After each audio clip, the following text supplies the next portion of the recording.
Hello and welcome to Leading Ladies with me, Sarah Birnie. This podcast has been brilliant. It's been with Kim Martin.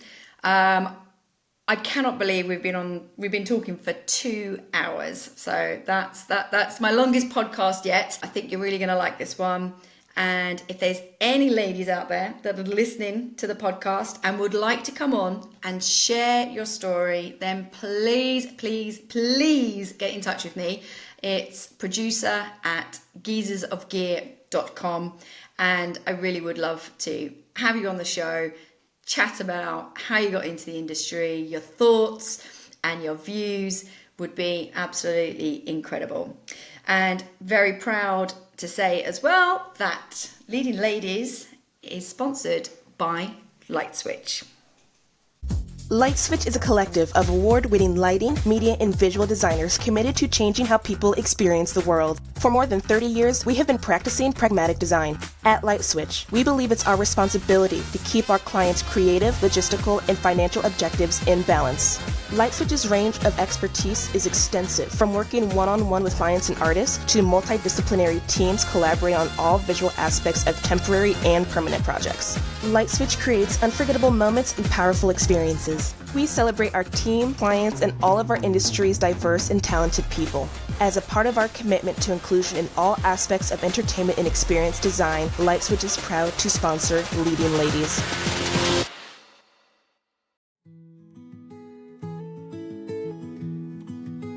La la la la la, ladies, the ladies. La, la, la.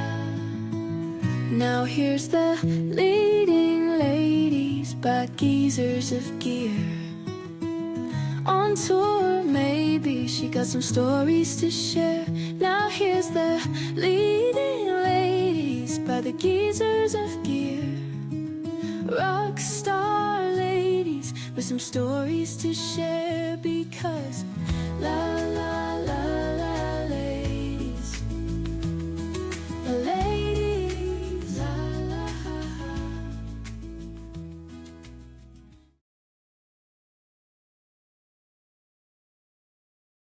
Hello, Kim. Welcome to the Leading Ladies. Hello, thank you for having me. Oh, it's a pleasure. I know we've just had a little bit of a conversation, but the last time I saw you and the first time I met you was at the event LDI Dining with Dinosaurs. Correct. And I don't think I was the only one there to talk to people I hadn't seen in a long time. Now, I know that the idea, and I think you guys are continuing to work on it. It's a wonderful thing, and continuing to work on, like, how do we really benefit the people who want to get the attention of people who have been doing it for a long time. But Yeah, what I saw in this first one was a lot of people, such as myself, who are like, oh my gosh, I haven't talked to Patty in decades. I want to go say hello, yeah. right? And that Well, was we lovely. had obviously we had the panel, and say the panel. We had the dinos, but then more and more people started coming in once they heard that this room was basically full of legends, and not just people, yeah, that were dinos, official dinos. It was like everybody, and like you said, you hadn't seen certain people, and I mean, I actually the best bit for me was at the end, which is when I met yourself. And I remember because Scott DeVos, oh, I love him so much. He was walking around. I mean, he was so proud because he really he really helped put everything together. And he was so proud walking around the tables and introducing different people. And then I remember him sort of coming past. You were standing with Nancy, wasn't you? You were standing with Nancy, I believe, and somebody else that I'm not familiar with. And Scott said hello, and you stopped me in my tracks, and you were like, I just need to speak to Scott. And you was like, yes, like everybody here, you're introducing to, but I actually want to talk to you. And I was like, that is so cool. Like, like you wanted to speak to Scott. And have you worked with, I take it you worked with Scott before, or? Well, it was with Obi, and an opportunity that I had when he was with Obi, really. Right. Yeah. hmm And when was the last time you saw him? Oh my gosh, I can't even remember. certainly decades. Right? Really? Wow. Yeah. Wow. Yeah, that whole room was just full of people that I've known of but had never met. And the whole, for the first event that we'd ever held, which, you know, the Dine and Dinosaurs, I think it went very successfully. We are actually in talks at the moment to do it again this year. And we've had the dinos on, like in meetings now, saying, okay, we think this should be better this way, that should be like more organized this way. So I really feel that this year is going to be really good. It's not going to be an afternoon. At the moment, there's talks for a different time during the LDI conference. So I'm really excited about it because I think it's going to be bigger. I think it's going to be better, and especially more organized, basically. Well, sometimes you have an idea and you just have to start, right? Yeah, that's and it. then see what sticks. So, you know, the spaghetti has stuck to the wall, and now you're able to, you know, refine it from there. Exactly. I always see, and especially for us, I mean, it was Scott DeVos that actually came up with the idea when he was on a podcast with Marcel. And I call that, he literally planted the seed and it just started to grow. And it grew into last year's event. And now it's growing and growing and growing. And it's just fabulous to be part of. And also knowing that, you know, LDI did like it. They liked the concept and they could see potential in it. That's a huge thing. I think that's a huge thing to be part of. So for me, I was like, when we started talking, I would like to say, most people know you, but for those that don't, what are you doing? What are you doing now? And then we'll go back to the history of you, which just blows my mind when I was reading everything. Right now, I am a account manager at Felix Lighting. I've Right. dealt with Felix. Yeah. Yeah. So I'm an accounts manager, which I feel is a misunderstood position, honestly. Like Why? a lot of people don't really know what is expected. And it could be because it maybe changes between companies. But I think really the job depends on who's doing it, right? Because I have a deep background in production, I may be fulfilling this position differently than others might, right? Yep. And so what would you describe your job now to new people coming into the industry? You know, what is your job? What do you Yeah, do? I'm able to, because of my background, service people who are looking for gear and production, right? So Okay. gear is fun here because, you know, Felix is a bit of a niche in that they're focusing on the newest equipment, right? There are plenty of big players who work across all the disciplines. So I think in a business environment, you need to find what your niche is. And because I'm a lighting geek, this is a great place because they are constantly looking for what the new spec is going to be, right? Yeah. Like what, you know, and we do a lot of business to business. So there's a lot of larger companies coming in to pick up those last 100 lights of some large event they need. And that is fine. Also, I help people who maybe they need something, but they're not quite sure what they need. And I don't know if people understand that's a tender time for clients. Like they don't want to feel stupid. They're looking for answers, right? And I think people with knowledge sometimes can get impatient with people who don't know what they're talking about. And yet that's the job. The job is to talk to people who need some guidance, you know, Yes. who need to know what they need to produce an event, right? And yet they're supposed to be the person who knows everything and they don't. So it's kind of like, my opinion is, my job is to make my clients look good, honestly. That's my supportive job.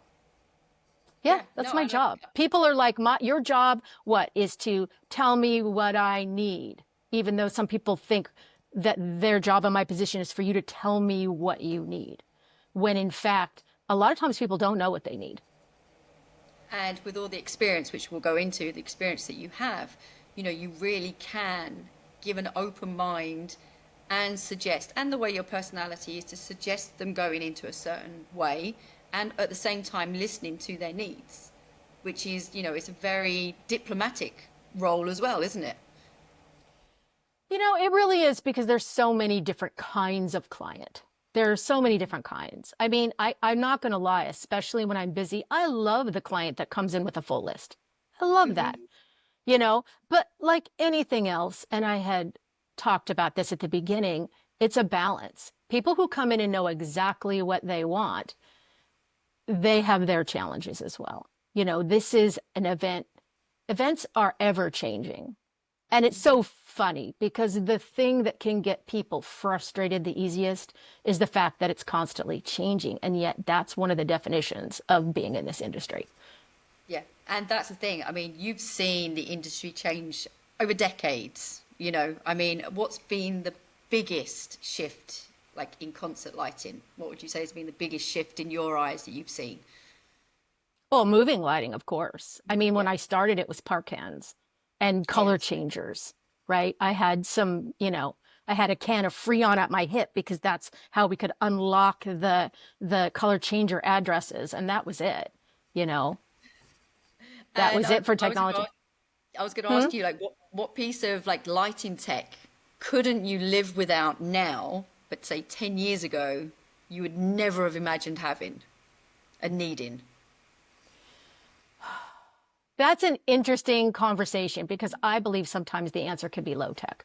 And I'm certainly one of those people who, while more is more, you Yep, can also do a lot of design with less. And I think a lot of folks might be more professionally successful if they were able to tailor their vision to the available time and budget, you that's true know? as well. Yeah. I mean, So obviously, things budgets I are can't huge. do without. I don't know that. I mean, I've Yeah. lit things with clip lights.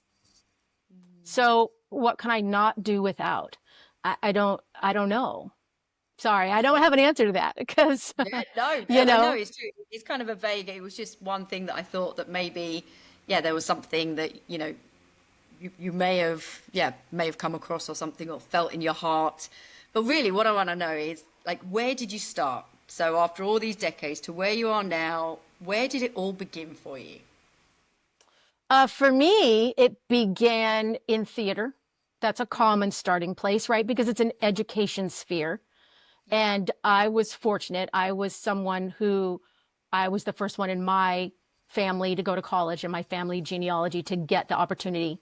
There were people before me who had they wanted to do it. It just didn't work out. And so my parents kind of broke a chain. My parents both came from abusive families and broke a chain with us. They were able, I'm very proud to say, they supported us. My father was very concerned that I would be getting a college degree in theater. He's all like, "Really, Kim? I hope you can make a career in underwater basket weaving." Like, he called it that. He was all like, "I'm concerned." Uh, but it was theater because that's what education offered, right? And I was participating in it for fun, really. I did not see it as a career. And then I was assigned running a lighting console, one of the first computer consoles, which was huge, and electronic. I wish I could remember the name of it, but I'm serious. It was as big as like a washer and dryer put together. Wow. So So I would like to go back to sort of like your like the starting point. Really, it was about for me. I would like to know about education then. So you mentioned obviously that it was education that brought you into the theatre world. As training. Did you get guidance, proper guidance that there is a career out there like what you've achieved when you were at school? mm, not really, and I think there have been more movement recently for that, but really it was you could maybe join the union. Some of the staff there were union stagehands, and that is a good career. That is a good trade. So they focused on that and theater. They didn't know anything outside of that. They really didn't. And also my guidance was like the McCandless method, some from this way, some from that way. And I was given some lighting design for plays and musicals, and I just guessed. I mean, first off, I just guessed. It's probably, You know, and if it didn't work, I'd go downstairs and swap them out for something else to see if I could get what I was looking for. it's something that I really would love to get into more, and that's educating young people who don't know about the industry, who don't know that there is these opportunities to have such an incredible career in lighting, in audio, in whatever aspect of our music industry. I mean, in public education, what, a nurse, a doctor, a lawyer, right? And only in the last decade or so, the idea that anyone can do any of these jobs and they're not 100% gender related, just in society in general, right? It's hard to find those niche.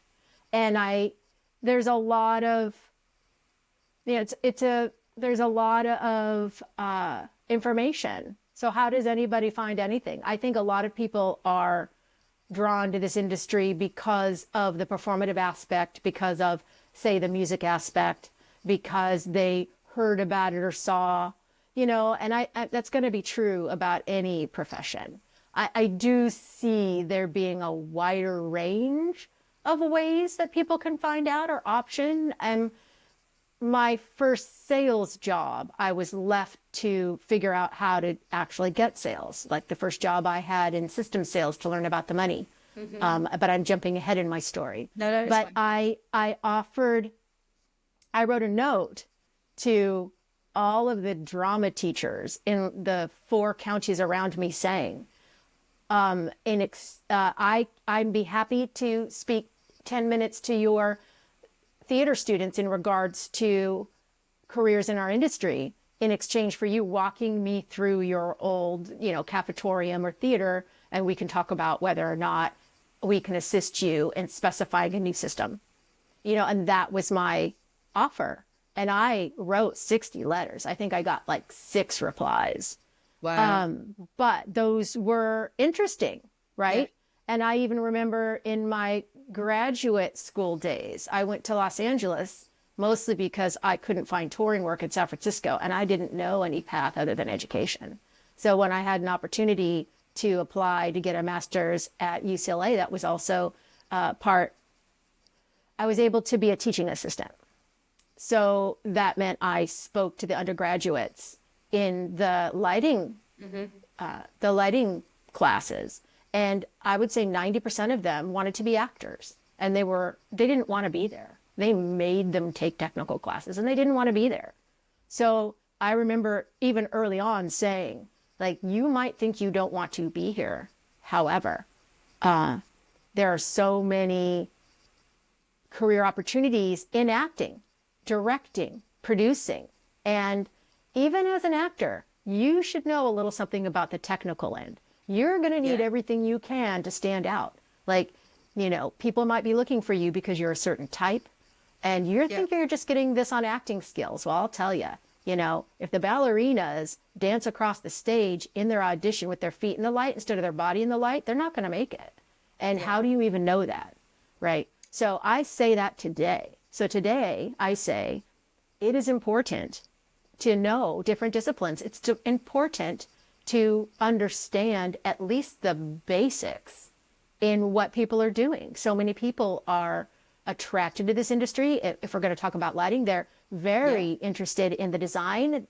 Maybe they're CAD geniuses. Maybe they just want to program. I'm not here to say those aren't things you might want to do. It's just deeper than that. And you're going to serve yourself better if you don't think that's someone else's job. You should figure out what they do, because that's going to help you in your job. And I still see that. Like, I still see very, the younger folk coming in, and I'm like, I can CAD this beautiful thing. It's on sky hooks. It just hangs magically in the air somehow, and it's beautiful. And I don't understand why physics should apply to me. And that's actually one of the more difficult things in a position I have, is defending physics. Like, I'd love to do that for you, but, it's not going to happen. nobody wants to hear that. You have to talk about things, about what you can do. And that's another thing.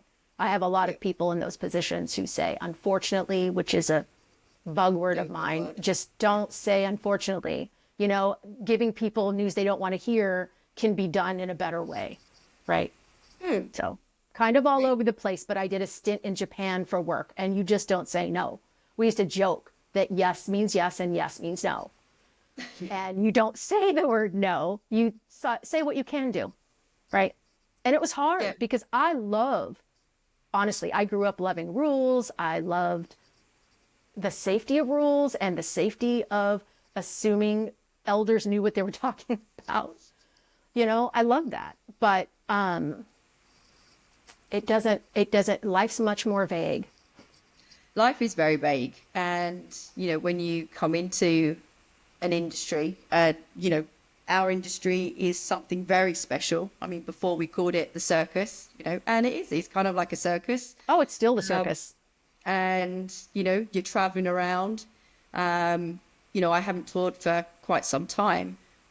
I miss it, yes. But now, you know, I love being here, you know, working for Marcel on the podcast and, you know, working from home. It's a fantastic way. But do I still get that itchy feet? Yes, I do. You know, do I still want to get out there and, you know, just be part of that incredible team, which is really, you know, what everybody is when you are on the road. What was your first tour you ever did? So basically you started in theatre. So that's where, so after theatre, what was your next jump? What was your next move? And I just would like to say, I feel the same way. That's very common, right? Like, I'm glad I've made the decisions I've made, but I think it's something you miss once you do it, you know, but like anything else, there's positives and minuses. But I would say my next move was, and I have a little thing here to say to folks starting out, which is a lot of time, your next opportunity comes with the people alongside you.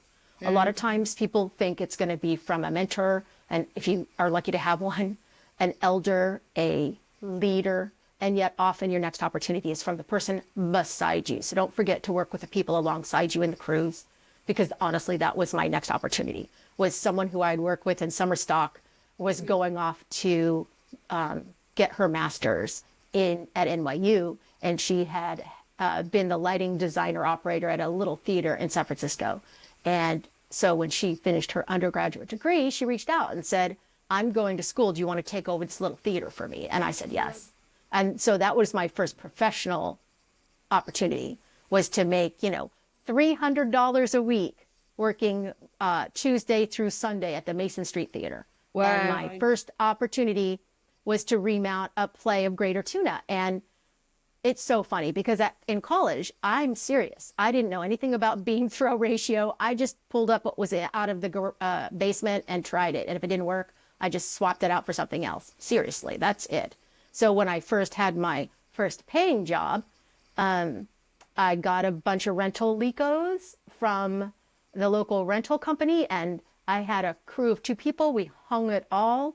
I focused what I thought was a good focus at my 5'4" height. Yeah. Okay. Yeah. Yeah. So then we had a tech rehearsal, and all the actors, they were just walking in and out of light. And I was just in trouble. You are in trouble. You are watching this rehearsal, and they are just walking in and out of shadow wherever they go. And it is not going to be okay. So that night, I stayed all night. I stayed all night by myself. I do not recommend it. And I struck the whole system and loaded it into my car and took it to the rehearsal. I took it to the rental company the next day and was like, can I trade these all out for Fresnels? Because the ceiling was like 7'5" tall. Like, I should not have used Lecos just because I thought that's what you use for a front wash. So I certainly learned about beam throw ratio for having to like rehang a system by myself in a day. Whoa. Like, yeah. And it ended up working okay ultimately. But that was just like, wake up and do the work. But again, though, this for me goes into, okay, so I'm not going to say it was a mistake. It was a learning curve, let's say, a very big learning curve. But before the next day, you had to make something happen that was going to work. So you knew that you was going to put, it wasn't like a normal 9 to 5, well, it's 5 o'clock now, I've got to go home. I'll see you tomorrow and I'll deal with it then. It's like, I'm going to get this done. Well, yeah, sure. I mean, sure. Do the work. That's another one of my things. People, please lean in, do the work. I could talk a lot about that. I think to have a good team, you all have to, I believe, you have to work together, but also, when push comes to shove, like, and it really needs to be done, yeah, you're all going to step in and get it done. Like, you are all going to get it done. Sometimes I don't like that attitude because, I don't know, maybe you're overworked, you're over this, you're over that, which happens in our industry as well, like any other industry. But strong workers will basically put that into what they're doing, if it needs to be done. We're running at the edge of failure a lot. I mean, it seems to me that if you do something, like you look at something and you're not quite sure how you're going to do it, you're proud that you achieve it. But many of my colleagues and I, we choke. We're like, okay, now they're going to see it wasn't impossible. I'm like, but that's part of it. That's part of it. But, and I know you talk about this a lot, but also exhaustion's important and safety is important. And finding a balance, it comes back to balance. Maybe it's not achievable. Maybe there is failure. Yeah.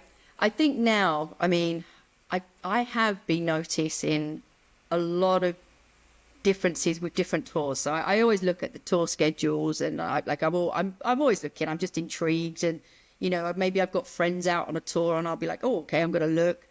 And I am seeing, especially this year, I'm seeing a lot more tours with a lot more, I'm not going to say downtime, but maybe it's a travel day, a back-to-back travel day, back-to-back. Whereas a couple of years ago, a lot of the tours were just like 4 to 6 rows straight, a travel day, where travel day into a day off. And I would look at these and I'd be like, that's just burnout on a plate. Yeah.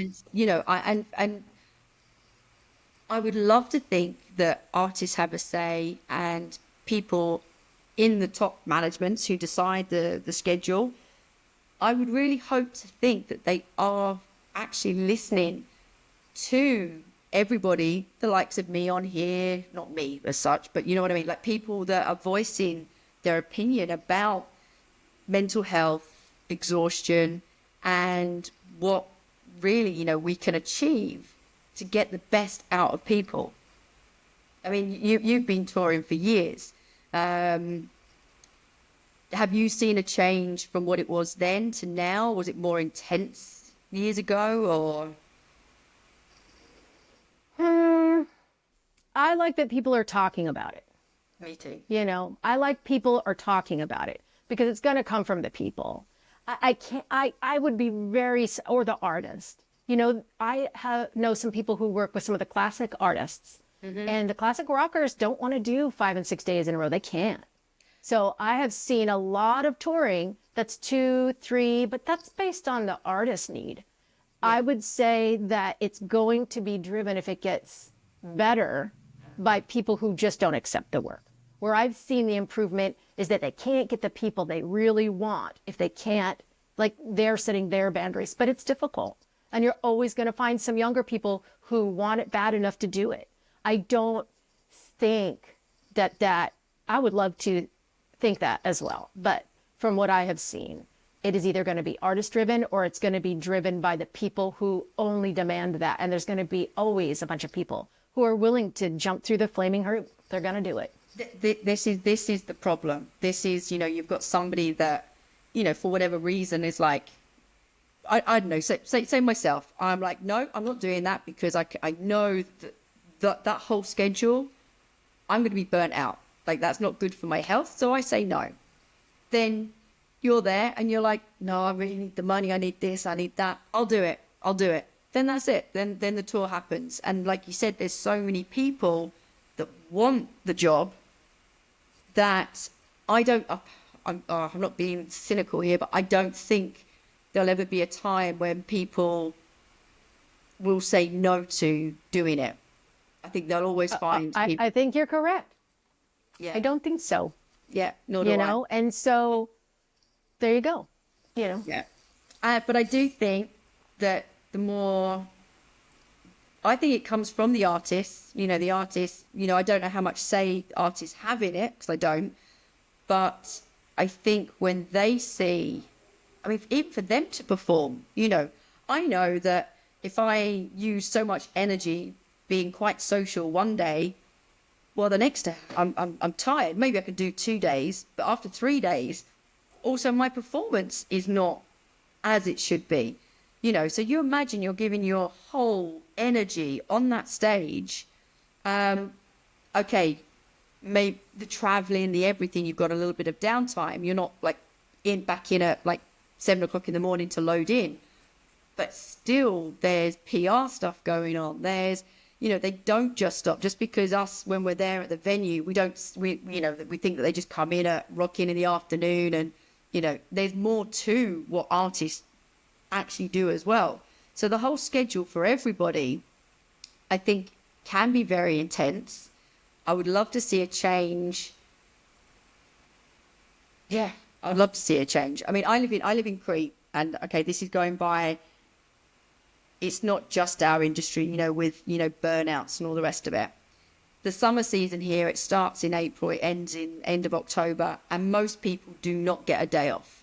So there's no travel day, there's no downtime. They just work solid, and they're working extremely hard. And that's not just the odd one or two places. That's pretty much the whole. That's just the way it is here. My husband's like, I'm like, that's crazy. Like, no days off for like 7 months, And he's like, Sarah, this is our life. This is what it is. Anyway, now they've been set a law to say that no, everybody has to have, I think it's 2 days off. And they've kind of said, okay, we won't give you 2 days, we'll give you 1 day. I mean, because they just compromise with everything here. But a lot of places are actually going to shut down their taverna or bar for 1 day. And I'm like, guys, have you not seen how the rest of the world works? You have more staff to cover, so then you're giving people the days off. I know you can't do that on a tour, but it's just planning as well. And, just to close your whole business up because, you're meant to have a day off. But at least they're kind of moving in a direction where, they're saying to each other, well, actually, we do need a day off. The higher ups are saying people do need a day off. Yeah.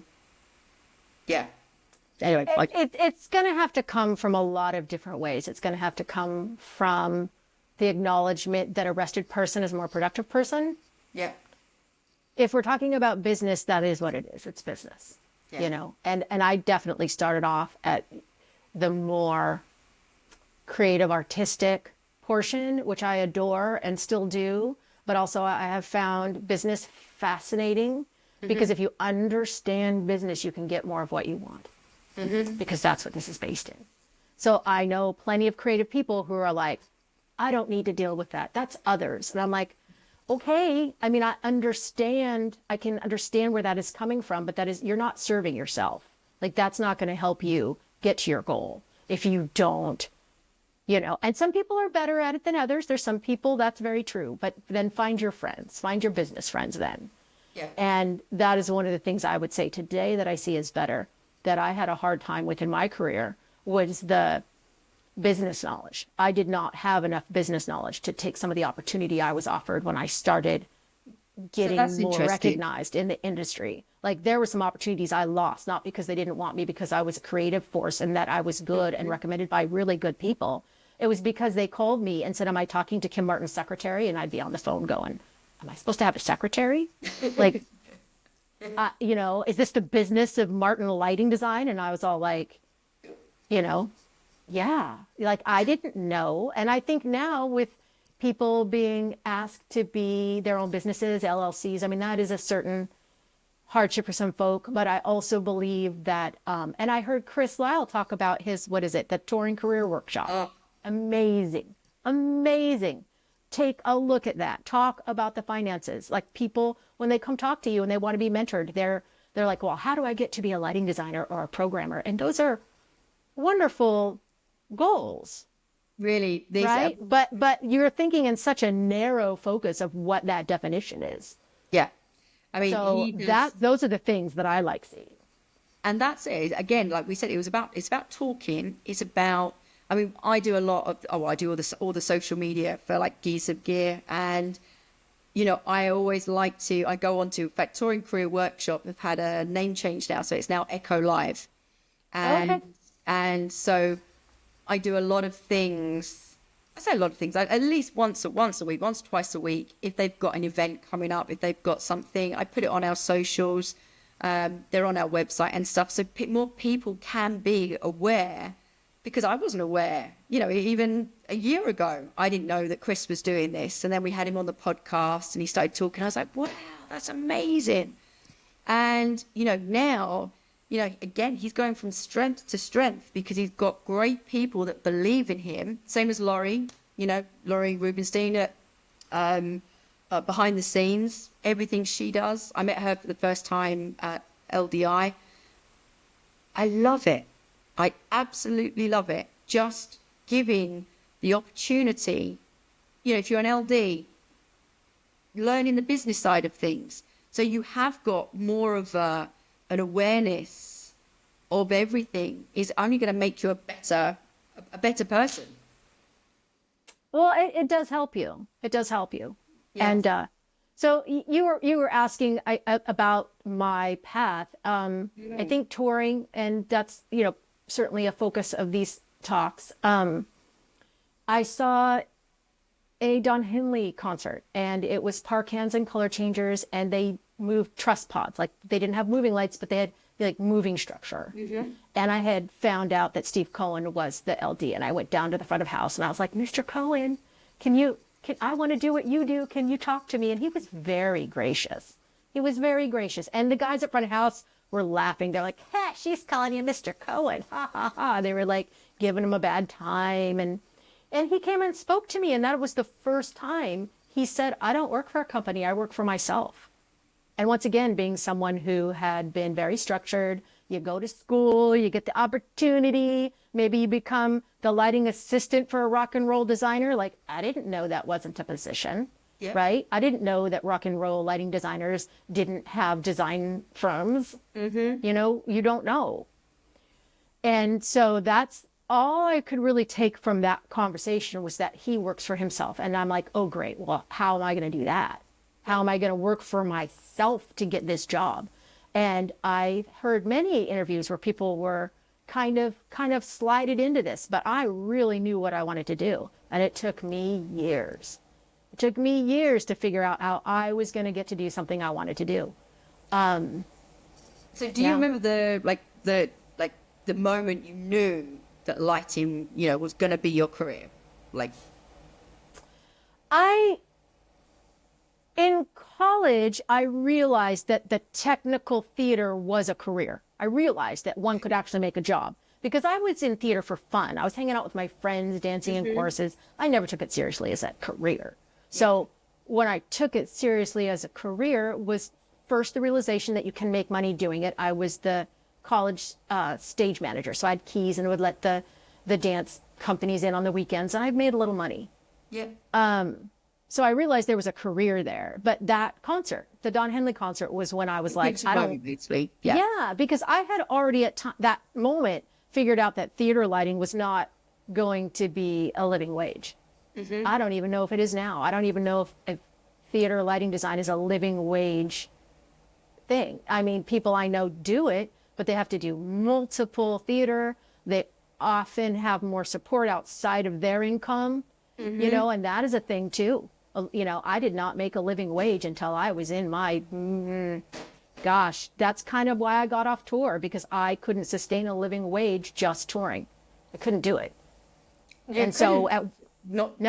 Really? Oh, wow. No. And even if you get paid, you know, at the time, I think, and this was in the mid 90s, I was getting paid $1,000 a week to tour. Yeah. But that's, you know, and then if you only, then that's great. And you might have $4,000 in your bank when you get out, but 3 months later, that's gone. So what are you doing? You know? So yeah. But after college, I did the little theater circuit, decided that I wanted to do concerts. And my first opportunity there was, once again, a friend working alongside me moved to the entertainment department at the Fairmont Hotel. And the Fairmont Hotel at the time had the Venetian Room. And the Venetian Room played Tuesday through Sunday, 8 shows a week, with things like the Mamas and the Papas and the, that kind of genre at then. And I got hired to be the lighting person there. And that was the first time I lit concerts, was that, right? 36 par cans, 2-scene preset, running on one side, sitting up on a stool with a little follow spot between my legs. I'd be running the follow spot like this. I'd be doing the 2-scene preset over here. And that was my first concert experience, was doing that. And how long was you at the Fairmont for? Not that long, because I had been trying to tour for so long. And during that time period, I realized that I wasn't going to get that in San Francisco, because there wasn't anything starting there. There wasn't anything starting there. Like, even now, I hear some people maybe getting that job through working with their friends who were in a band who made it big, but that's like, very niche. Yeah. And then basically I was told by some of the union guys there that you should come join the union, Kim, because you're just not going to get touring here. And then I was like, okay, so now I have to move. So I'm not really familiar, because we don't have the union here. But so the union, do they guide you, or like, what? No, they're a labor service, right? They're a labor service, but you get, you can make a living wage there. You can get benefits. You can get a pension, right? But what you're doing is you're serving productions as their stage crew, which is great, but that's just not what I wanted to do. I was very focused. I wasn't going to get a touring lighting job in the union. No. So when did you get your first break into lighting and touring? Like, was it after this? What happened next for you? Well, because education was a path, I knew it was a theater path. I knew they probably didn't have a lot to say to me about concert touring, but I had a friend who was just finishing up the master's program at UCLA. And he said, Kim, if you need to move to LA, just come down here. It's only 2 years. You can get a master's. You can be the teaching assistant. And I can introduce you to the, you're going to have to get yourself in, but I can certainly say, I could be a character reference. I know you're a hard worker. I can bring you to the attention of the admissions board. So I went and I applied to a 2-year master's in technical theater at UCLA, and was accepted as a teaching assistant, $900 a month to teach the lab classes, meaning the graduate lighting teacher would teach the once a week in class lesson, and I would then take that team and load in lighting for the plays. Oh, wow. And I got to design some shows, but what that really taught me, I think, was how to lead others, was how to get a bunch of actors to load in a lighting rig, right? Okay. Right there. People who didn't want to be there, and get them to decide why they should want to be there, and please wear closed-toed shoes, and please, do this. And so I think, looking back, even more than some design experience I got there, I got the experience of leading crews, because that's a thing. A lot of people, even they can be a really good production electrician, think they want to, not production, or just an electrician, and they think they can do it better, and they're kind of floored when it's their turn to be a leader. I mean, that transition is not necessarily easy. I've known many really good electricians who have a hard time making the next step to being the lead. So that was helpful. But they had nothing to go ahead. Sorry. No, you go. No, I'm here to listen to you. Yeah, the theater really didn't have a lot to say to me about that career that I wanted, because they didn't have that. There was one scenic teacher. She was lovely, and she knew Jim Lenahan, who was the LD of Tom Petty. They were in church together. And she talked to him and asked if he would talk to me. And basically through her, he said the only thing I would have to say to her is she needs to go work in the shop. The only advice I have for her, there's nothing I can do to help her. I don't need an assistant. She needs to go work at a rock and roll shop. And that was the advice. yes. And I had to know somebody to get that. And I met Carol Dodds. Now she isn't, you know, she's an icon in the industry, and I was lucky to meet her through a roommate, right? And I told her what I wanted to do, and she also said, you need to go work in the shop. So she introduced me to Bob Hughes at Show Lights at the time, and I got an interview to go work at the shop. So now I've got this, you know, this master's degree, and I've been doing theater, and I've done some little bit of rock and roll work with the Parkan rig. Yeah. And I'm applying to work for $6 an hour in the shop, and I'm being told, do not tell anybody on the floor that you've had any experience. You're going to go out there, you're going to say, my ex-girlfriend Carol Dodd recommended you for a job, and I have a floor sweeping job in the shop. Like, you really need to go out there and just be like, okay, it's a job, and you just need to do as you're told. And I picked it up quick. Amazing. I love it. It's amazing how quickly Kim picked that up. Just like, oh my God, she's such a She gets it so quickly. It's a natural. But that was the advice, though. Go into the shop and pretend you don't know anything. And for what reason was that? I mean, I can think of a lot of answers to my own questions on that. But why do you think that was your advice given? Oh, he said it immediately. He said, most, not all, but I would say 95% of everyone doing this has been doing it for years as a trade, and they got into it because they're musicians or because they needed a warehouse job, and they're very good at it. And they're going to think you're a know-nothing know-it-all. If you go in there and tell them you know something because you've been at school, it is not going to go well for you. So that was great advice. The advice was like, if you go out there and pretend you know anything, they will think you know nothing. And it is in your best interest, right? And, you know, if we're going to talk about gender, I was the only woman on the shop floor. So, you know, I think you need to go out there and just work, do the work. Once again, do the work, learn something, right? Don't. And I actually think that still applies now. You know, go into something, you may have lots of experience. I mean, even for me in various jobs, if I haven't worked for the company, I'm more than happy to start at the bottom and work my way back up again. Okay, like in certain scenarios, because some people might know me in a certain industry or whatever, but then when I jumped into music, nobody knew me, and that really was a change for me. Coming from, I mentioned before, coming from Formula One, where, you know, really I had a great career there, you know, and everybody knew me, and that was my thing.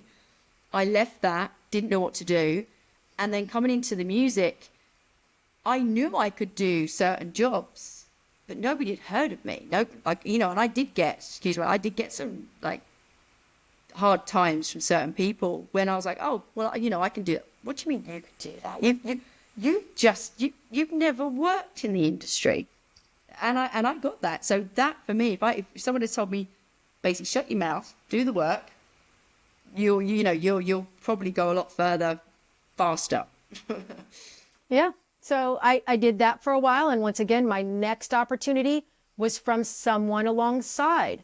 It was from actually an undergraduate student who had graduated from UCLA, was working at Strand, and met Jeff Rabbits. You know, she met Jeff Rabbits because she was training people on the newest Strand consoles, and he was there to look into the newest Strand consoles to possibly use it for a project.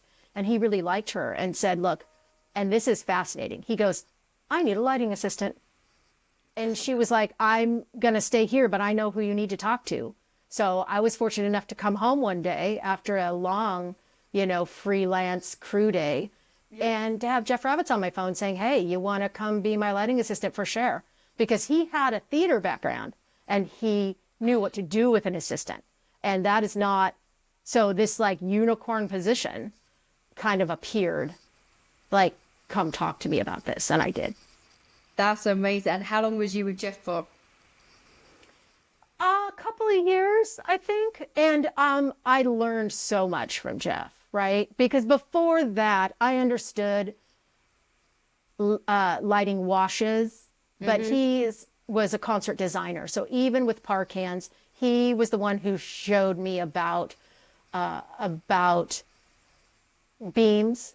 He was the first one to talk to me about it's the air pattern in the air that is integral to the rock and roll lighting look, you know, focusing beams, talk about color, talk about timing, talk about follow spots. That's what I learned there. And I was a paperwork jockey there. You know, I did paperwork and got sandwiches and stayed up all night watching Mike Hall, a wonderful programmer from Morpheus, and Jeff Rabbit's design shows.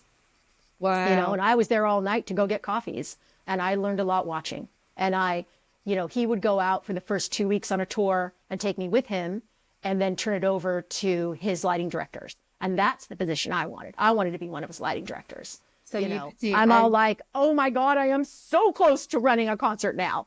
You know, it's been, you know, 5 years and I'm close. Right. Wow. So, and that wasn't my path either, because his shows were so large. It's not that he wasn't necessarily open to it, but it was kind of, you know, I don't see you walking right into a stadium show, Kim. Right. And it was disappointing, but fair. Right. Yeah. And he also said something which is going to sound harsh, but he said it is very, very dangerous to recommend people, because you will always be associated with whoever you recommend, and it is dangerous. I agree.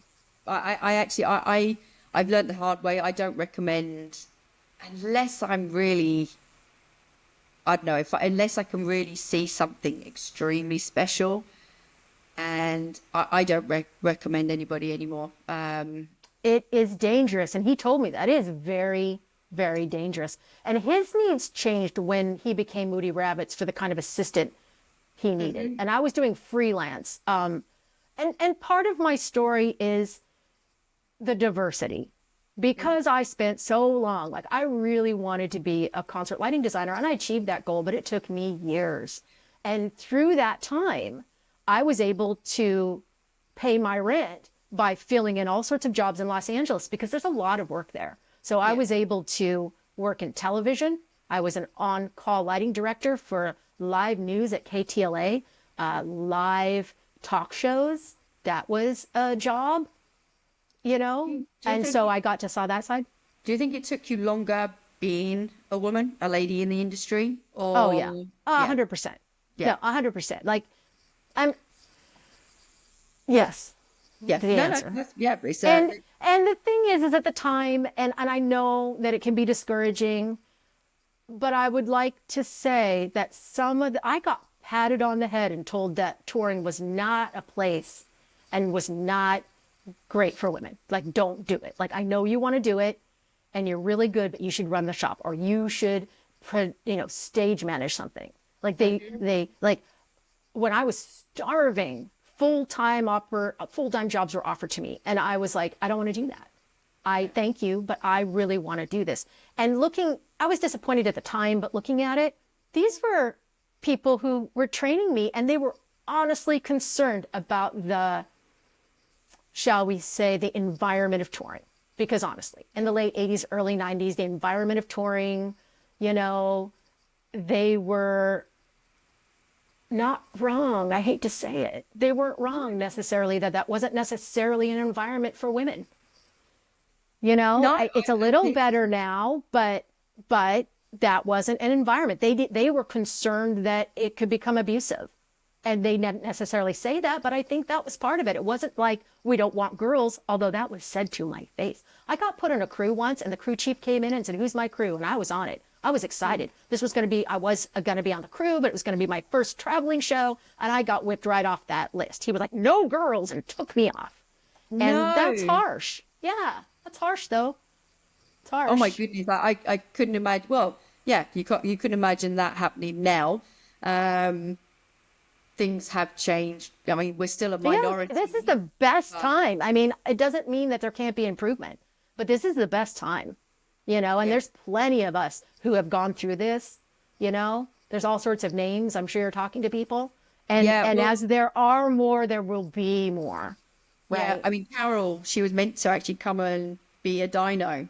So Carol Dodds, I haven't met her or spoken to her, but she was meant to come on and be, but just speaking to just the way. And then of course I was reading up on everything, and you know, these Patty Thurston, you know, everybody that just, these are the legends that, you know, really the handful, the sassy strongness of this. And you, I mean, really, Kim, like, you knew what you wanted to do.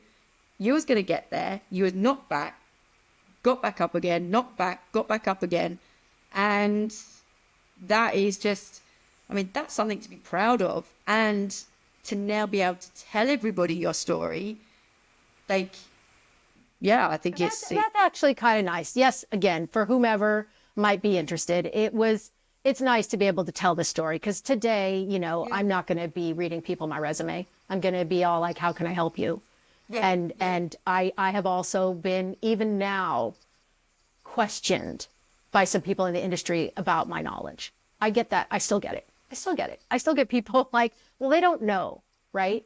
They don't know. So you have to just, you know, there's a little bit of what is your goal. Sometimes people might ask, well, how do you get through that? Like, how does that not stop you or make you negative? Because I love this industry and I love the people. And how do you keep that from making yourself, you know, disgruntled or cynical? You know, how do you fight that? And it doesn't serve my goal. And that's what I want to say. I have goals, even now.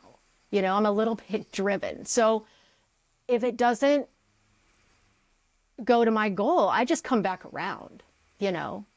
And that also speaks into our gender in this industry. Like, I've had some really good advice from men working in the industry talking about, you know, how to address difficult situation. And I've had to tell them more than once, like, that's great. You can talk to other men like that, but I cannot. I do not get the same result. And that this is not in just this business. This is in every business. Guys are able and proud to be strong with each other, but bossy, bitchy. I mean, like, you don't hear guys getting called that, and it's real quick and easy. So it's like, how do you appeal? You know, what is your goal? That's what gets me through. What is my goal? Like, if I need to take the blame, if I need to say sure and come back around later, you know, I can't tell you how many times I've gone, oh yeah, sure. And then come back around later and ask the same question again. And people are like, I thought we had this answer. And I'm like, no, I'm just checking. Yeah. Hi. What do you think? And I, that, you know, one, taking the blame. I say this all the time, you know, own up to, well, two ways for doing that. Yes, okay, I'll take the blame. And I've done that before when I know it's clearly not me, which maybe I should or I shouldn't. But then later on, say the person whose fault it is, you know, I've kindly gone up and they've gone, you know, it wasn't Sarah or, you know, whatever. Like, it's been, I love your head movement of, yep, you know, like, I know. And I think it's hard. These are hard things and you have to relearn them. You might think you have it, and then all of a sudden you have to, you know, self-awareness is key. Yeah. You know, I've done a lot of work on self-awareness, just knowing who I am. And when people ask for advice, that's what I want to say. It's very personal. Like, the best advice I have ever gotten is tailored to my personality. And these things might not be the same for others. Like, early on in my career, I was asked by my boss to give a crew chief some information. Mm-hmm. And he was in the middle of solving something that could have been show-stopping. Mm-hmm. And I didn't know that. But I just did what I was told and gave him this information. And he blew up in my face. Who was I? Why was I giving him this information? I obviously didn't know or should be involved in this, because I couldn't tell that he was trying to save the show. And just in front of everybody, just top of his lungs, huge man. And I instantly teared up. And that's horrifying, because when women do that, I'm not crying because I'm not crying. I want to put a pencil in your neck. Yeah. Okay. But honestly, the reaction is, oh, now we've got a crying woman and you're done. Nobody's going to talk to you now. You couldn't take it. And I talked to a friend of mine, and one of my best advice there was, she was like, you need to toughen up. He wasn't mean to you. He was being an asshole. And if you don't know the difference, you're not going to make it. So you need to disassociate yourself from that. Yeah. And you have to be brave. You have to be all like, and so many people have said that. You cannot control what they do. You can only control how you react. And if you need to take a minute, you can. Okay, I'm going to take a minute and walk around the block now and calm down. Mm-hmm. But that's usually the best response, is like, wow. And now I have had some of that even, and I just stop talking. And my answer is, like, I don't say sorry anymore. When I first started doing this, it was all like, could you please, and thank you, and I'm sorry. And I thought that was being polite. And I was shown again and again how annoying that was to crews, to leaders. They don't want to hear your sorries. So I say sorry for nothing. I will say, I can hear how that's concerning, and be honest about it. I can hear why that's upsetting, to you.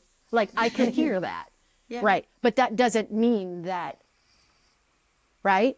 Maybe it's new information. Maybe a decision was made based on new information. And back once again, also to communicating. There's so many different ways to communicate now. I cannot tell you how many people I would ask to pick up the phone and have a conversation. People are they can be blame avoidance. They can be communication avoidance, right? Yeah. And that doesn't serve them. So that's I think how I get through is just like, well, what is my goal? Like, what am I trying to achieve here? And that can help me. Also, when people maybe have a reaction, you're wondering where that comes from. Roger Pullis at the Felix office said something wonderful. And he said, people are just trying to keep their job. So if you get a comment from someone and you're like, where does that come from? Put in, they're trying to keep their job. Look at that optic. Is the optic that they're trying to show someone, well, I did this right, I couldn't help it, So, little bits of things over time that add into how you can take a beat. It's taking a beat. It's making your character, like you say, toughen up, get stronger. And I've seen it. I've been the other end of the person that, oh, sorry, or yes, oh, please, yep, thank you, oh, yeah, this, that. I have been that person, and again, learned the hard way.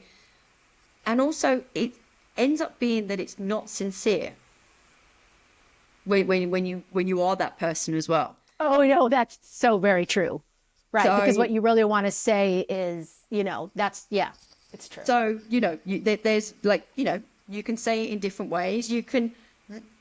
For me, sometimes the best thing to do is not say anything.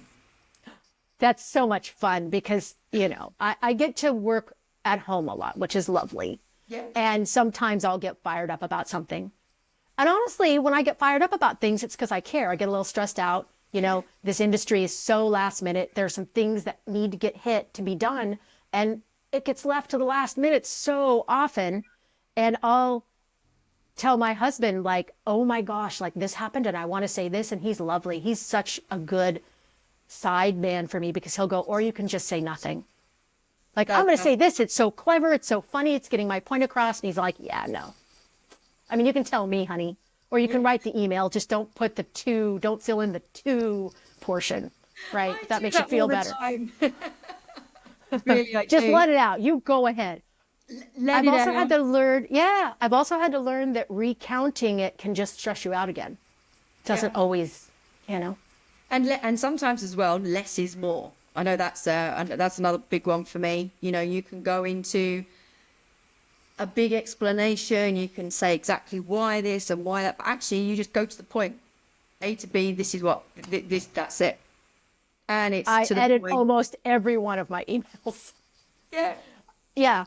Yeah, I looked at that. I'm like, okay, now say it in 3 sentences because that's all people read on their emails anyway, by the way. So if you have more than 10 sentences on your email, don't assume people read that.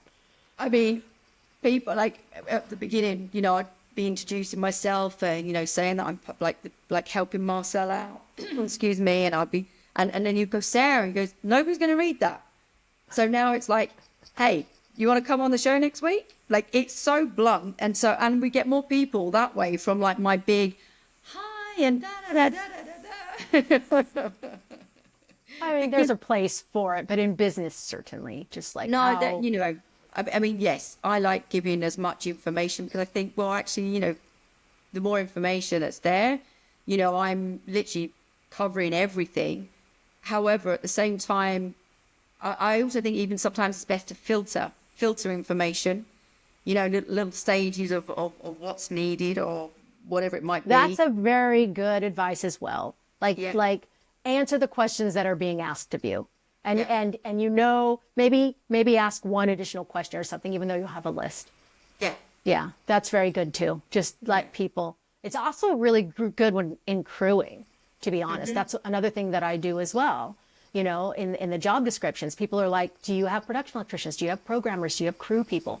And so, you know, at Felix, you kind of, I mean, you run your own business through the company. So I am responsible for the inventory system, the pricing, the crewing, the subrentals, just the whole process. And in crewing, you kind of can't let them know everything up front in a way. You kind of lead them in, right? Like you give the basic idea, hi, it's this position, it's this place, it's these hours, and then you just wait and just, you know, because not every job is the one they want to do, you know, and you have to learn about having a team who are like, you got to take some for the team. And then I honestly do try to get people, you know, people who have done those things for me, they're going to be first on my list for the sweet gigs, because there are a lot of them. But there's also a lot of like show up at midnight and load it out jobs too. And I think that goes to, for me, it goes to loyalty on a lot of things. I mean, when I joined, I was always very loyal to a company or a person. I'm very loyal. Yeah. And for me, it's, you know, like if you treat me like well, nice, like respected back, I will do anything for you. If there's that rubbish job that really, you know, nobody's going to do it, and you say, Sarah, you know, it's shitty, but can you? If I respect that person because I like them and I know that they're a good person, I'll do it. And I'll say, yep, I'm going to do it for you, you know. But I know not that I'm doing it for something else in return, but I know in return we're kind of bonding a bit better for future things to happen, you know. No, and I think anything else, that's wonderful. And it also sometimes is balanced with understanding that crews aren't always available to me. So that's another thing about being an LLC is people are their own business. And if they don't take a job from you, I don't get mad at them. Some people do it the other way. Like I've heard that, you know, it's nice to be loyal, but it goes both ways. So that's another thing, I think, that sometimes, you know, I'm offering an opportunity. I want you to like that, but also I respect the fact that you also have to run your own business. But with that said, I've also had people who come to me a lot and go, Kim, I'd really like to work with you. And then they take jobs and they cancel. If you've canceled a job on me 3 times in a row without offering a replacement, I'm not reticent whether or not that was a better job or not to hire you again. You're going to have to take some for the team. So, and look, we all know that maybe a better opportunity comes up. But again, if I say yes to something, really, I'm committed to you. You know, I'm committed to you and I will do it. And I will say for myself, damn it. Like a friend of mine, I spoke to her today. She, you know, she was offered a job recently and she was like, oh, I just said yes to something else. And she's like, I so wish I hadn't. She said, but I have. I've said yes, and that's it now. I'm not going back on it. And I think that keeps you on people's list. That keep you on my list. Yeah. Yeah. You know, and that for me is I mean, she's got a wonderful character, you know, but generally she's like, oh my God, I want to do this other tour. Like really, she wants to do the other tour. Yeah. She's committed. Yeah. And, you know, that she's freelance, you know, she's also had issues in the past where, you know, she was part of one company and then she went to another and they were like, oh, but you only work for us. She was like, I'm freelance. Like, Yeah. you know, if you haven't got a job, I'm going to go to somebody else. Yeah. And sadly as well, some companies do wipe you off their list if you go elsewhere, you know, but Yeah. it's a strange world out there. But we still haven't got to the part. So basically, after being Jeff Rabbit's assistant, you know, you saw it, the vision was there. So tell me, when was your first meeting? You made it. Well, and that's where Obi comes in, right? So at the time, Jeff Rabbits was very loyal to Morpheus, and there were the Light and Sound Designs and the Obis who would have loved Jeff to bring a tour their way, right? And so I think that was why Michael Keeling at Obi was like, hey, Kim, you know, maybe you could come learn how to run our telescans, also as large as a washing machine, you know, on a console where, you know, there was no effects engine. You would have to like tape 16 pieces of tape on a floor, do focuses, and then run a chase, right? Yeah. But he was like, come in on your time. You can, you know, learn how to run our lights. And he was clear with me. He said, I want you to do this because if you get good at it, maybe you can get on this tour you want and Jeff can use us. He said that.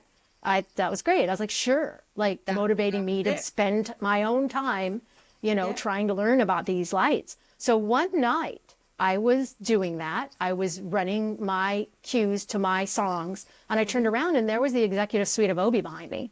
And I'm all like, hi, gentlemen, 8:30 at night. What can I do for you? Right. And they were like, Kim, can you run it again, but do it like this? And I said, sure. And I ran it again and I did it like that.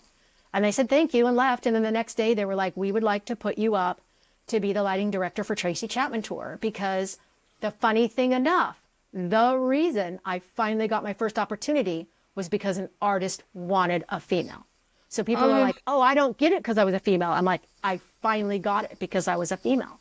Because somebody specifically said, I want you to find me a female lighting director. And they were like, well, who's that? You're like, who can do that? Right? And they took a chance on me. They were like, we're going to write up a little resume for you. Don't you worry. We're just going to write up a little something and we'll get you on that tour. And they did. And that was the most difficult thing that tour was the most difficult thing I've done in my life. Really? But I learned a lot. And it was difficult. For what reason? Oh gosh, for so many reasons, you know, and it was a learning experience for me. And you don't know what you don't know, and people don't tell you things. So it was, you know, politically difficult. The gear didn't fit in every venue, you know, so I had to kind of make up some things on the fly. The expectation was I would run the opener and her, you know, and she did have long runs. And just the politic of it was an interracial tour, which was wonderful, but there was also a little bit of difficulty there, you know. Okay. And that's the best way I'm going to say it. I you know, are there details? Sure, but it was difficult, and the role I played, and that's the best way I can say it. It was just difficult, and it made me a little sad because I did an East Coast tour leg. I did a European tour leg, which was amazing because she was invited. Tracy Chapman was invited to so many non-venue places that were amazing. Little Italian opera houses, the parking lot of cathedrals. I mean, places that were unusual and I've never seen since.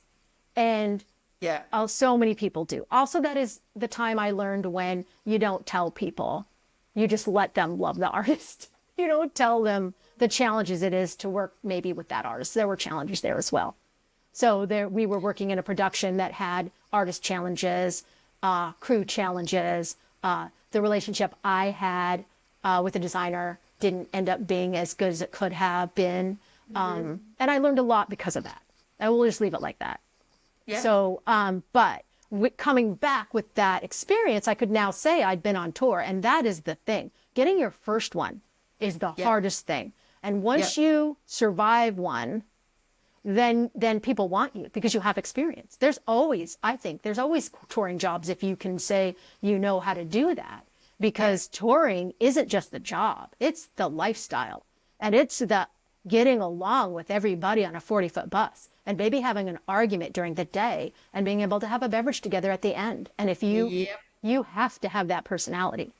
And once again, people are talking about it now. It's almost like you're living a parallel life. And how do you get back into your, real life when the tour is over? People are only talking about that now, and it's a thing. It's hard. And how you sideline what you might have thought your personal life trajectory is by touring. Yeah. Right? I mean, some people have been able to make their whole life in touring, but you have 2 separate lives, and it is something to try to manage that. I love talking about, I love being open, I love being open. And one thing I've always spoken about is, that whole side, the balance inside of your normal life to your work life. And at first I would struggle so much leaving a tour where I'd been on the bus, the hotels, and the whole crew around me, to then going back home where I lived on my own. I struggled with that because there was everyone struggles. It was quiet. And it wasn't until I started talking to the people I'd been on the tour with, and I said, I've got to say I'm struggling. And then they were like, oh, it's normal, don't worry. So the best thing I ever advice-wise, people were talking to me and saying, I do the same. I get back and I struggle. Or, the lovely lady from Echo Live, and her name's just totally gone. She has a no pants day. So basically every day that she's working or week that she's away, when she comes back, she says to everybody, okay, I've been away for 6 weeks. I need 6 days of no pants, not doing anything, just to recharge my body. And I love that. So she's kind of taken something that's intense with work, but knows when I come back, for every week I was away, I just need a day where I don't have to worry. You can come round, but we're going to have a no pants day. And I think that I love that way of things. So after Tracy Chapman, then you just kept on from tour to tour to tour? Or was there difficulties along the way? There is a lovely programmer LD named Erica Hayes, and she's been on many a podcast. And as she says, closed mouths do not get fed. And a lot of people get frightened by this, but you have to cold call. If you don't know someone, and that's the best way, knowing someone's the best way. But then, so in that instance, Polestar was my friend, and I would look up bands. So first of all, I knew my place. I knew that I wasn't going to go run even, I needed to find someone maybe who this was their first LD, right? Yep. And for that would be a band who had a couple of hits on an album and were ready to release their sophomore. And maybe it wasn't their sophomore. Maybe obviously sometimes it takes 10 years to be an overnight success. But I would be looking for that band that was about ready to go on tour, had announced they were on tour. It was months away, and they would announce it. And that would be the position, because the tour, so it would be the tour on the album after they got a hit. That would be, that was the niche of, and I'd look up management companies, and same kind of thing. When I talked about writing drama teachers, you're gonna have a large percentage of people you cannot get in touch with, of people who don't reply and respond to you. And then I got someone to say, and someone was very interested in me, but the same thing. We haven't had a lady on tour. We're concerned because everybody's going to be on one bus. What is that like? And I'm like, I don't know. Wear underwear. I don't know what to tell you. It's not a problem for me. But, but it didn't work out. Also, partners get upset. I know someone who didn't get a tour because they were told that the girlfriends of the band wouldn't be okay with a woman on the bus. Is it right? I don't know. Is it real? Could be, and it's hard. It's hard, right? And I have seen many tour liaison. Those things happen. It's not untoward. So, I don't, there's no answer there. But you keep moving until someone says, as they did, how did you know we were looking? and I met with the band Jellyfish, and I toured with them for off and on for a year, and it was wonderful. And that was my best experience. And honestly, we were all in one bus. I would not in general say touring with the band is fun, because it's, after that one experience, which was great, I had other experiences where everybody was on one bus. It's not great, because then you're now, not only are you living with the people you're working with, you're living with your de facto bosses. And that's not great, because they don't observe health rules, honestly. Like when you have a bus with crew people on it, you can keep the temperature correct. You can keep people's crap out of the public spaces, right? We all know what could possibly happen to you if you fall asleep in the public areas. Yep. So, you can, and I've seen it, like who hasn't loved drawing a Sharpie mustache on somebody? It happens. Don't do it. So, takes a while for that to wear off. Yep.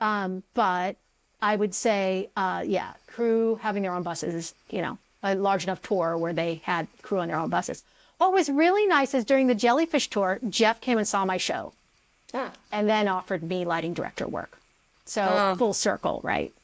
So that, and I'm going to say this, it's a shame. I mean, I understand obviously where Jeff had come from, at the beginning, but it's just a shame that he didn't give you that opportunity. He wasn't the first one to give you that opportunity. I think, to be fair, I think if Jeff had the kind of tour size where he felt I could be successful, he had said that. Like maybe we find a little blues club tour or something where it's a lot more forgiving as you find your way.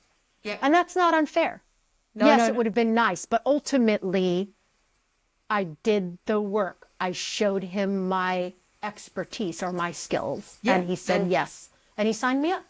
And it wasn't long, literally didn't take you long. Okay, it did take long, was it another couple of years after? I know, so, but it wasn't like it was, years down the line, and you've gone from job to job to job, but you had a solid, good resume now at this point. And he saw it. He saw you had the talent. Well, and I also kept in touch. I could have been cynical and not kept in touch because I didn't get what I wanted. That's another opportunity where you keep in touch. You don't burn bridges. It's not worth it. No. And talking about life on tour, I mean, what would you say is one thing that people don't realize about life on tour? So before you knew you wanted to go on tour, but what was the one thing you actually didn't really realize happened when you was on tour?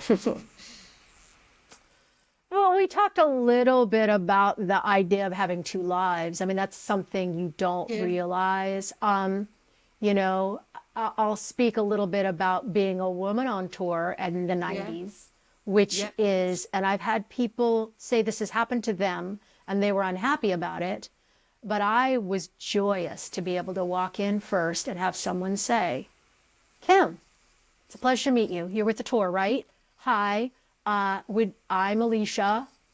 Would you like to see the dressing rooms? Maybe we can show you where the towels are, assuming that I was the production assistant or some role there.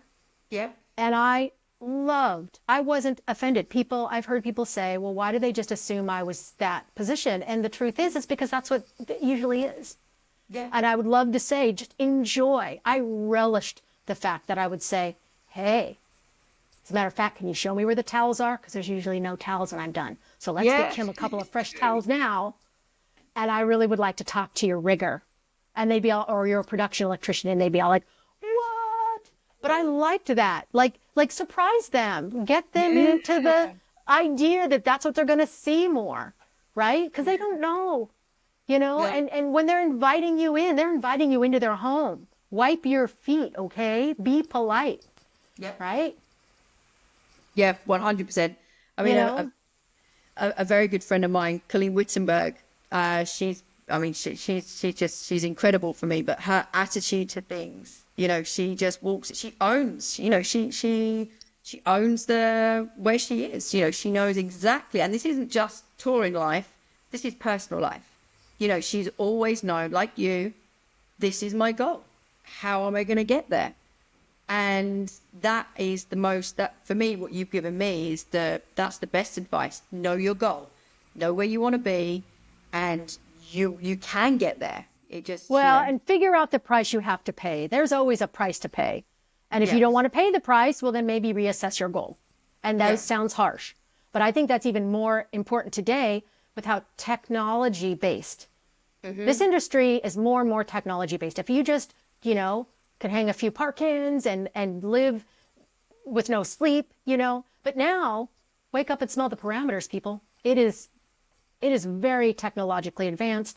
Not everyone is going to be able to have the cognitive base to do it. That's sad but true. You could work for a long time and wonder why you can't get further, and it would be because you can't remember how to work with a managed network system. So do the best you can. You can train yourselves. Some people are fortunate enough to just take to it. It can be achieved through study and application, but there also might be a time when you have to reassess your goal, and that's realistic. Also, how many jobs are there, right? How many jobs are there? There's people we're talking to that have been doing this, and they're not going to give up those jobs. They're not going to give up those roles. There's many times I was told that the only time you're going to get on a crew is if somebody cancels at the last minute. Right? It's kind of like a parking space in San Francisco. You don't get a parking space unless you actually see a car leaving, because there's only so many spaces, right? No, it's true. There's, so there's that. But touring early as well, I thought it was real interesting because I would go in with a plot. I would meet the local crew. I would say, hi, everybody, I'm Kim. Here's our plot. This is what we're hanging today. And before one box would come off the truck, whoever the leads were would be, okay, Kim, how much power does this pull? Are you balanced along your phases? How much does this weigh? What would you do in this case? And I answered the questions thinking, well, of course, they're going to want me to know. It's their house. They want to make sure that we're prepared as a production. But what was interesting to me was there was one day I was so ill, and my production electrician, it was me and John Keating, who is now with Four Wall. He's done amazing work over time. He was 25, I think I was 31, and it was just us. And we were in a production in which the production manager was the last person to get off the bus. He had not been making friends in the advance, and so that was another difficulty of that particular tour. And I was very ill, and he said, Kim, we're week 4 into 6. Why don't you go to catering? Go get some tea. Mornings are the hardest when you're ill. I will get going. I will get us started, right? And I remember him going in first, because I was all like, normally I'd be doing it, and I was so sick. So he went in first, and he shook hands with the guy in charge, and he said, okay, start directing boxes. I mean, they didn't even look at his plot. And I remember going, well, aren't you going to look at the plot? Aren't you going to ask him the questions? And no, they didn't. They were just like, where do you want it? So that's not necessarily a negative. It's just, it was that you're asking, what is the difference? Well, that was the difference. That was the difference. Everybody did it, but they had to have answers for me first. They had to make sure that there was someone who knew what they were doing there. I'm not having a comment about that. I'm just saying how it was different. So that's how it was different. So there you go. And I just living in Los Angeles, working between tours and having other opportunities, I will say that was also informed my career. Like I said, I had done some television, so that was interesting. I also did some permanent installation work for a architainment job in Japan. And I was offered that opportunity because I had the master's degree. Like in so many ways, it didn't matter. But in this case, the designer taught graduate lighting at Irvine. And so he was interested that I had of his applicants the career paper. So you never know. No. But it gave me kind of an opening into what the other disciplines are. And I think that has helped me over time to just have a wide knowledge base. Now, you actually wrote that, most people kind of, know you as LD Kim, but then it's like some people will say to you, you're LD Kim, but now you're a Sue. And like, I'd love to say that wasn't like poking a bruise, but that's like poking a bruise. So it's kind of like you said, like I'm not touring, but I love it and I miss things about it. So for me, you know, first of all, in my case, well, just what I want to say is, yeah, that's like a poke and a bruise for me because yes, I miss it, but it's just that piece of it is just a small piece of the overall job. The pieces we miss are not even 50% of the job. The other 50% of is it being a freelance position.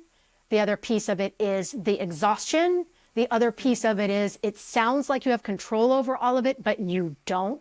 Like, I don't know any lighting designer who has been in the business for very long who hasn't in their mind gone, please don't tell anybody I did this because I don't want my name on this because I didn't have ultimate control about how it looked or how it went down. I'm doing my job, you know, those things, you know, you see the shining glory part. You don't see the other part, right? And also, so there's that about it. And also, it also goes to the fact that the suit position is misunderstood. But then how did you go, when did you then think to yourself, okay, touring now, was it coming to an end? Did you kind of, like, how did you then get into, like, the roles you are now? Like, how did that flow from touring? So when did you stop touring?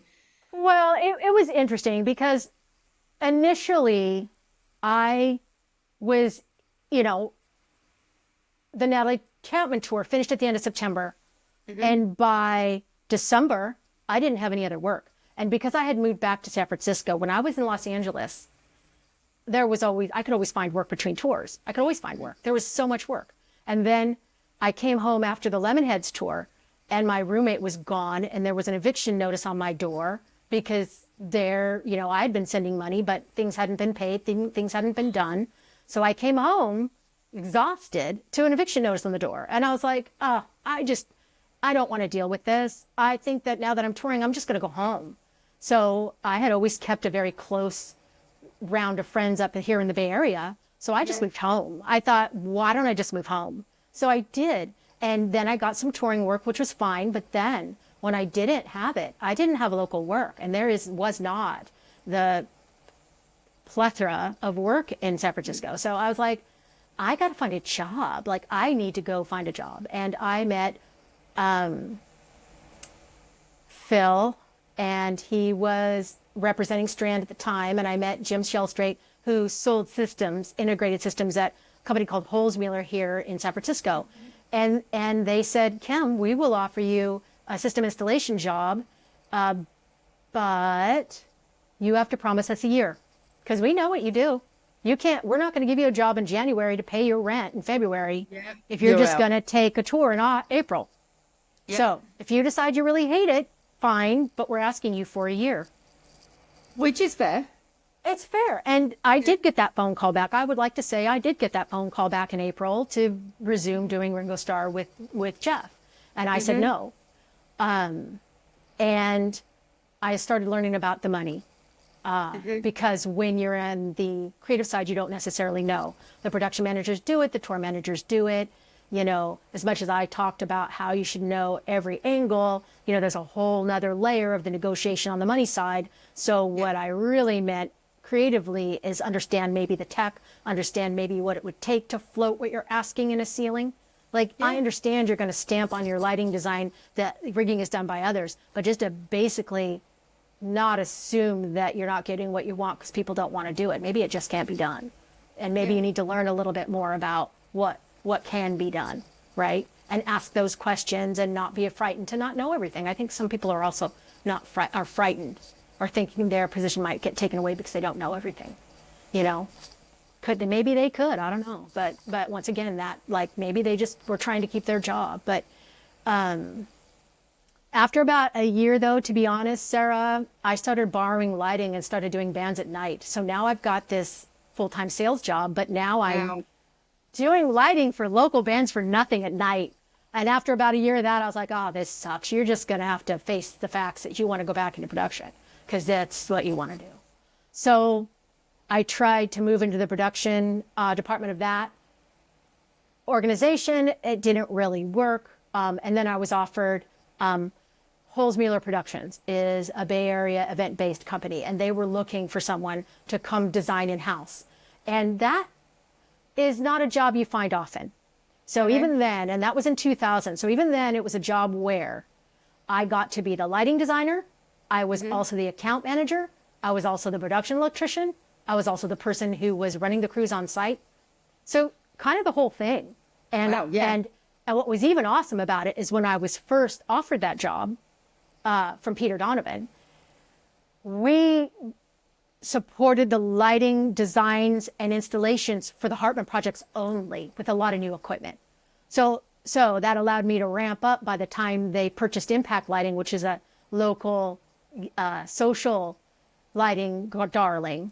And then Hartman pushing forward after the 2001 drop in business, they started going out there with their executives and they got large corporate work, like large retail managers meetings in different cities, large banking jobs. And I was positioned to be the lighting designer for those. So that's how I got to do it. I didn't have to apply for it. I was already working for the company that needed those services. So I was able to grow my knowledge in doing large scale corporate work with their inventory while doing budgets. And that's where I started noticing, there's that adage where it is either you get it done quickly, you get it done in quality, or you get it done with price, pick two. Now, while I understand that, I also think that if you negotiate correctly, you can get all three. You just have to understand, helping people define the kind of job they're trying to do. I think this analogy might be fun for some people. When I was talking to some more social companies about how to help their clients decide what kind of vision they can afford, right? Without being insulting, right? Because people come to you with grand ideas. They don't have the budget for that. You don't want to be insulting. They don't know what it takes to put together something like that. So how do you train your client, And I would like to mention Light Switch and their sustainable design model, because I think they're the leaders in the industry of trying to do that training, trying to tell the people of the industry that the focus you have is only a small piece, and to trying to reach clients how to get better outcomes with us. Help us help you, please. Right? And how to get that message out, right? But then how do you talk to people about scale? And I thought this company did a great job. They were like, let's talk about the catering. Is this a Kobe beef catering job? Is this a T-bone steak? And pardon me for relating to meat, but T-bone steak job? Or are we going to have a little circus with hot dogs and popcorn, right? Yeah. So without offending anybody, is this a Kobe beef job? Is this a T-bone steak job? Or is this a hot dog and popcorn job? Everybody loves the circus. Like, I'm not trying to, but let's not spend a whole lot of time looking at the Kobe beef artistry and vision when you got the hot dog and popcorn budget, even if you don't know what that is, right? So people need that. How do I get there without embarrassing myself? I mean, that's a big thing. How do I get to those decisions? That's a great way of even just, straight away I'm like, oh yeah, because straight away I'm like, oh yeah, I don't want the Kobe beef, I want the steak, and that's it, Yeah, it's like, you've gone to that restaurant. I'm going to have the side. I'd like the side of this cream spinach today. Please. I'm not going for the king cut of the prime rib today. It's not in my budget, right? So where is home for you now? So, the San Francisco Bay Area. I lived in the city for a long time, but, it's very true in San Francisco. If you're a renter, at some point you're going to get priced out. And after 23 years, after I moved up from LA, I got priced out. My personal situation was my father had passed, and I wanted to move my mother in with us. So I was able then to, leverage some 401k money into a down payment on a 3-bedroom in the suburbs. So lucky me, me. So I've, been able to manage that into something where I have barring property taxes, I have a stable, price to And meet now, for I living. mean, I'm taking it, are you fully remote now? Or, do you I go into the office. Felix Lighting has a warehouse in Brisbane, which is just south of San Francisco, between San Francisco and its airport. And I go in weekly, right? We have a weekly meeting, as many production, rental production companies do. And I go in weekly. And then I go in when my clients are prepping. So I go in. I mean, they have an office space for me, and I go in there weekly. I also believe that we've been talking about it. These are hard jobs, and you need to have a camaraderie. You need to know your ops department needs to know you respect them. Your teams need to know, and FaceTime. I'm social. I am social. So it's so funny because as much as I'm social, I can also get real isolationist and shy if I don't know what I'm speaking about. Like if I don't we know exactly what we're speaking about here, so that's easy enough for me. So it encourages me to get out. It encourages me to be social, right? And I tease them. I said, I'm coming in weekly to distract you all from your work and let you know what I think about what you're doing. It's funny because they'd love to think it was a joke, but it's not. I have like my weekly meeting with Marcel, and then sometimes he can be like, have you been on your own for a while? And I was like, all day. Because obviously the time difference, and I'm like, all day. And he's like, my goodness, you haven't spoken to anybody? I'm like, nobody today. Because same thing, you miss the socialness of you miss being social. Am I very happy that it's remote? Yes, 100%. Do I wish maybe, I don't know, there was a few more, because I live on the island, really, there isn't even any, just thinking of like music venues, but nothing, even for me to just go in and get that buzz, there's nothing here. There's got to be the natural beauty, right? I mean, I would say one of the things that I've learned is that I love live music. I do. That's like my church. That's my collective conscious church is live music. I see it all the time. Little venues, big venues. But also nature can do it. I think that, when you're young, you really want that from society, but I'm sure you've chosen it for a reason, and there's got to be a lot of natural beauty there. We do a lot of walking. We are always out in nature.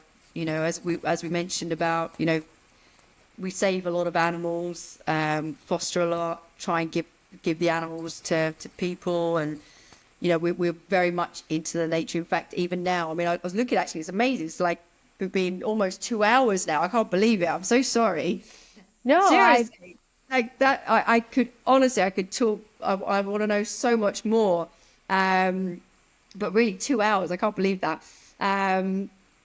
But normally, again, Marcel laughs at me. If he sends me a message after 9 o'clock, I'm like, I'm getting ready for bed. But we're up early. Because that's the way we are here now. No, I understand. I was such a night owl, and in production, I would go back to being a night owl, but, toes up at 10 if I'm home, so, but to follow up to what was really nice is in this job, I was also able to tour. And that's the thing I think might be worth mentioning. You're like, how did you give up touring? Well, I didn't have to. And that was the joy. I was able to tour in the summers because people need fill-in. So people need someone to do 2 weeks when their 5-year-old starting school. And I had the wonderful opportunity to fill in for wonderful LDs. And I had the skill to just jump into something that was already up and running. So I had the skill that I could just, send me the file, send me the plot, right? And I could just jump in. And so touring, two of the joys I love at the beginning of a tour, when you're sitting in the hotel lobby waiting for that first call and you don't know who the crew is. I would love to watch people come down the stairs and go, tourist. Oh, hey, they're on our crew. I bet that's the merchandise lady with the tattoos and the piercings, right? Oh, tourist. Oh, that guy. He's on our tour, right? Yep. He's got a T-shirt and jeans and a ponytail, but he's carrying a Halliburton. wonder if that's our tour manager, right? So that was fun. And also the ability to still do some touring when I was doing a position. But then I would have to take my afternoons and kind of keep up. And since I've been with Felix, I have not been touring. So that is part of it. And to be fair, I would say an aha moment for me was I was doing some fill-in, and I would love to aside about the fact that I was offered a lot of fill-in opportunity because they all knew I wouldn't try and take their job. And that's a thing I would like to take a moment and talk about. People who have had an opportunity to fill in someone else and said, what was I supposed to do? The production liked me better, and they took the job. And I know people who have done that. It doesn't further you. I've also heard those same people come back to me and say, I'm having a hard time finding my next opportunity. So let me say that right now, that it does not serve you, right, to do that. Yeah. And I've lost jobs because of it. I have been offered that. I didn't take the job back. The person who put me up for the job also lost the job. We both lost the job. And that's what the person who took it said. Well, that person's going to lose their job anyway. And I'm like, well, but this is a very small industry. And you may think that people don't talk about that, but they do. So they do. That goes on your character. I know people that have done it. I also know people that have done it, even by taking a pay cut. Sorry to say it, and they've done stuff very sneakily to make, I don't know, the other person look bad, and then they've moved into their role. That's also, I've seen a lot of that. It's a way. We'll just say that, but it's not, and once again, I can only say that that's my perspective. Because once again, I've seen plenty of people who are charismatic, they're kind of smart, and they just say they know how to do a bunch of stuff and they don't, and they expect to figure it out on job site. And good for them if they do, but I could never do that path because I just was too, no, I can't do that. I need to know. So, and that served me, but I'm not going to say that the other way is wrong. It has worked for plenty of people who just fake it till they make it. That's a thing. People can do it. It is a thing, fake it till you make it. Yeah, it is. And so the last thing I would say is that about touring, there was a time when projection was added to my projection, and managing projection as well as managing house systems was put on my job plate. So they were like, this time, Kim, when you go out, we don't want you to just clone and not have a system and put this programming into whatever house rig you have. We also want you to manage the video. It's fairly simple. It's a video, they're going to provide the screen, you provide the projector, but then you have to put the projector up, you have to lens it right, you have to set up the software next to you, you have to focus it correctly, and you have to clone in a regular production day. Now, I did that run. It was not great. I got through it, and the person came to me, and this is me being honest about, they came back to me and they said, we saw those shows on YouTube, and it didn't seem to us that you were as, those shows weren't as tight as you normally do for us. They were not as good. Yeah. And right about the same time, this is going to sound so funny, I was at a Chinese restaurant. We were with my friends. We're opening up the Chinese fortune cookies, assuming, you have to say the words in bed after it, right? We're laughing. I get this Chinese message, and it says, the Chinese fortune cookie says, he who chases 2 rabbits gets no rabbits. Ooh. And that happened right about that time. And I was all like, Kim, if you want to tour, you're going to have to stop and tour. Because things are changing enough now that, yes, you can be as good as you've ever been, maybe better, but you have to focus on this. You cannot carry a full-time account job and get better at how you're being asked to do these touring jobs. Yep. So I'll share some hard information. I had to make a decision that you either have to dig in and work harder because you're going to end up with no rabbits if you don't. And I just kind of then, and after that I did program some local shows, but that's kind of when I was all like, you're not going to offer yourself up for touring anymore because you have to, for your own peace of mind, be at a certain level, and you're going to have to do some more training. You have to keep it that level. And like we've been saying, even though we haven't even touched on, but lighting technology, it's constantly changing. everything is changing, everything is evolving, and you've got to stay on it. You can't be doing two jobs, one on this side, one on that side. I mean, you can. I did for a long time, but maybe it was just that timing, that kind of like, it was just that time. Sometimes things change and shift, and that was a shift for me, and I still miss it. So, it's like poking a bruise, and people are like, oh, you used to be. And I'm like, yeah, thanks. So, if I may, because, we might be rounding this up, what I would say where I am now is for... Well, really? I don't, and you can, you maybe edit some of this, but I just, where I am now, I really want to say, help vendors help you. I see lighting designs every day. Please give me your modes. Quit having me chase you around for your fixture modes. Quit telling me that I should just assume that you want an extended 91 spider. Do ya? Do you really? I don't know. Do you really? Like, I understand that in your creative position, you might not have talked about the money. But let me tell you, there's a big difference between 4 universes and 35 universes in networking, right? Like, it's one thing to throw in the cable. It's another thing to not be given enough information. I joke all the time, like, if you want to give me no information, I'll do it for $1 million. If you want to cut the budget, then give me more information, right? The more information you give me, the tighter I can make the budget. I'm happy to help you get where you want to be. That's what I would want to say. People don't want to have a conversation, and now maybe I'm going out there a little bit, but people will, and I understand why they ask it, but people will say, how much is that one piece of gear? And I understand. They're like, well, if I ask you for 50 of those pieces, instead of giving me, the combination plate quote, if you gave me the a la carte quote, I could maybe do some of that work without asking you again. But what I want to say is, how much is a plane flight from San Francisco to Dallas? How much is that?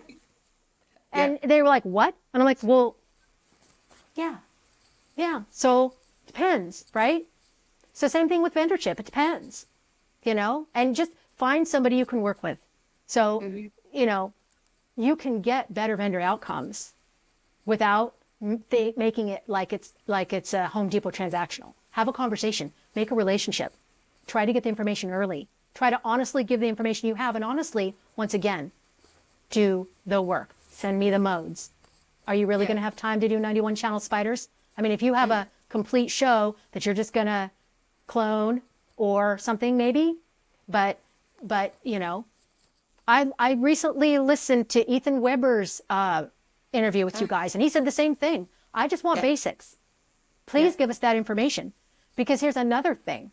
When you're sending this out to bid because you think you're going to get the best bid and make it the least expensive, or maybe you think you just want to keep your favorite vendor honest, you're giving them so much opportunity to just give you the bare minimum. People tell me all the time, Kim, I'd like 200 lights, I'd like some consoles, and a complete system. Really? Because I can give you a complete system that is just bare bones. Yeah. It's a complete system, and then you push back at me because now you're embarrassed. You're being told that to do what you really wanted to do, which you knew you wanted to do and didn't tell us, is now adding a few $1,000s for that networking. When in fact, why don't you just put everything on the plate? Because they're savvy. The vendors are savvy. And if we can be to the letter of your RFP. Your specs. Yeah. And then when you come back and you go, oh, but I meant this and you should have known. Right? That's fair. So really do your homework. Decide how you want to use that light. Right? And also, when I came to Felix, I had a lot of experience, but I had to lean in again. The specs on every new thing. Right? How many lumens? How many attributes? I have to do that work. I have to know my inventory. I have to know if what you're asking for, if I've got anything that can be comparable, if I don't have exactly what you're asking for. Although here I often do, which is nice. But you're constantly evolving. Like any job or position that you've gone throughout your whole career, you are constantly relearning all the time. Well, I'm easily bored, so I guess that's good. Although that is the thing I'm working on. The thing that I work on, the thing that I give myself for advice is, Kim, you need to be a little more easy like Sunday morning. You need to do a little bit more, or you can say nothing, a little bit more easy, right? Yeah. Because sometimes if you're always pushing for the answer, you don't let the answer come on its own. Yeah. And so those are always the lessons I have to keep relearning, is like, or maybe you could say nothing, or maybe you could just be easy like a Sunday morning, you know, and just there you go. Again, but that comes with experience to be that way. I think, you know, when you come into this industry at the very beginning, you're jumping in and you've got this energy, you've got everything, and it's shiny lights and it's all this, it's all that. And then you're like, actually, just step back a bit. Step back, take it in. Learn a new thing today. You know. And self-realization, like how you think you come across and how you actually come across are often different. You know, no one knows your intention. No. Right? I always used to say that I used to say, like, if I had, you know, like a 1 or 2 day gig, really, and this is going to make me sound, but nobody liked me. You know, anything I've done, if I've done like a 1 or 2 day, no, everyone would be like, because I would want, if I had time, I would actually, you know, try and do stuff, you know, for anyone or anything, and people were like, or I have a lot of energy, so I wake up in the morning, I'm happy. Yep, driven. Day. Like, really, I when I'm at work, this is how I am. I'm happy all day until the last minute. Really, this is it. People that see me for these 2 days see me like this. In fact, a very good friend of mine to this day, I was on tour with her, and she didn't like me at the start. And she used to say to me, she can't be that happy all the time. And honestly, and she gave me so much shit, like so much. And to this day, we are very good friends. And she was like, Sarah, she was like, I tell everybody, like, you know, what you see with her is what you get. There is no, like, I'm going to be this way. And if I see someone that's tired, I'm going to go up to them and try and lift them up. And for me, like, the longer the tour was always better, because by the end of it, people could really see me. Short things, they just thought I was a weirdo. I can feel that, you know, a little driven, you know, you don't know that some people that's, you know, that pushes them back, you know, and based on their personality, based on their experiences. You know, I was given this advice once, and I have to other folks that have a similar personality. I've been able to help them with, does this need to be said? Does this need to be said right now? Does this need to be said by me? Like, if somebody didn't say, Kim, what do you think? Maybe you should be easy like a Sunday morning and just, like, let it go. Yep. Oh, you see things and it's like, is that my, oh no, my is that my cue, or my cue, or is that my cue just to turn or am around? I needing to stay in my lane, right? Exactly. So I need to stay in my lane. So, yeah. And yeah, don't get involved in other people's drama. That's another one for me. Don't get involved with other people's drama, because it doesn't get you anywhere. Like, it really doesn't get you anywhere. You know, you can help in a certain way if someone comes to you, you know, maybe they're upset or they're sad, whatever, but don't literally purposely put yourself in the position where you've seen something, so you like go to, I'm not going to say to find out the gossip, but be that person. You can be there if people want to come to you, but don't be that person either, because that doesn't get you anywhere either, because you get in the middle of it, and having an opinion, you know, often is not a good thing either, to give your opinion. Like we were saying about recommending people, giving people a recommendation is very dangerous. Or giving people your opinion. I know we're kind of doing this here on chatting, but, you know, in the working environment, giving your opinion can often be very damaging to try and build two people's relationship back up together. That's very real. And again, I've seen that a lot of times, you know, been part of it all as well. But is there anything else you'd like that's on your mind to bring up, to say now? Because yeah, this is all yours to continue if you have something that's on your mind. I think we've touched on most things. I would say if I'm talking to folks that are new, I would say across the board, be confident in your decisions and be flexible. People want to see you be confident in your decisions. They want you to lead them in a direction and then be flexible when pressed about that. Try to be open, try to be knowledgeable enough so that you can, either gently say, maybe we can try that next time, or do I have the time in this house with the similar outcome maybe to change what we're doing here? I think early on, right, if you're trying to get consensus, it doesn't always work, and just that doesn't seem strong. Like, you need to have confidence. People want that from you. Yeah. So that would be that. Also, just try to like people and forgive people for being people. I think there's a time in my career where I thought it would be cool to not like people because they can be stupid and abrasive, and it sometimes seems to be cool to be cynical, but that really kind of takes yourself down. Yep. Maybe there aren't people who you want to hang out with, whatever, but kind of just let people be people, and just understand that a C is a passing grade, people, right? Yeah. So sometimes it can be frustrating in work that you want to know, why can't they just pick it up? Is it that hard? Well, maybe it is. And if it's not that hard for you, well, then maybe that's a blessing for you, but it certainly isn't. It isn't easy, and life is not fair. So just, all those things to try to, self-soothe, understand how to self-soothe yourself too. Understand how to recognize that you're the person who is also part of this communication, and how you can, soothe yourself when things don't go your way, I guess. Just keep at it, right? Make some goals. And I'm lucky to have them, because a lot of people, that's the hardest thing. They don't know what they want to do.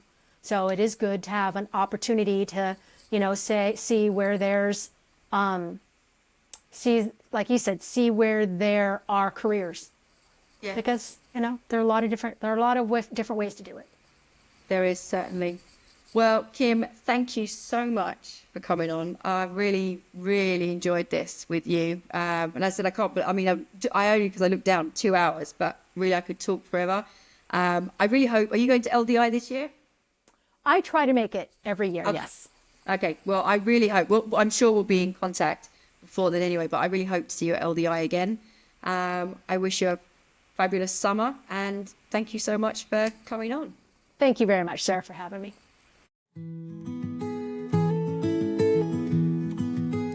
La la la la la, ladies, the ladies. La, la. Now here's the leading ladies by geezers of gear.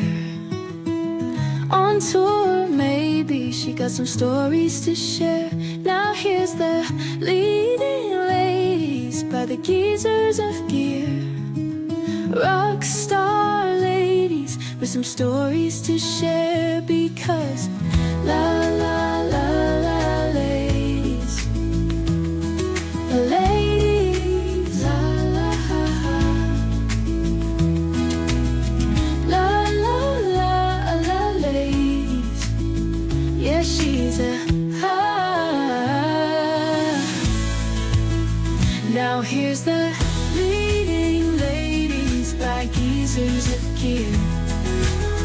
Rockstar ladies with some stories to share.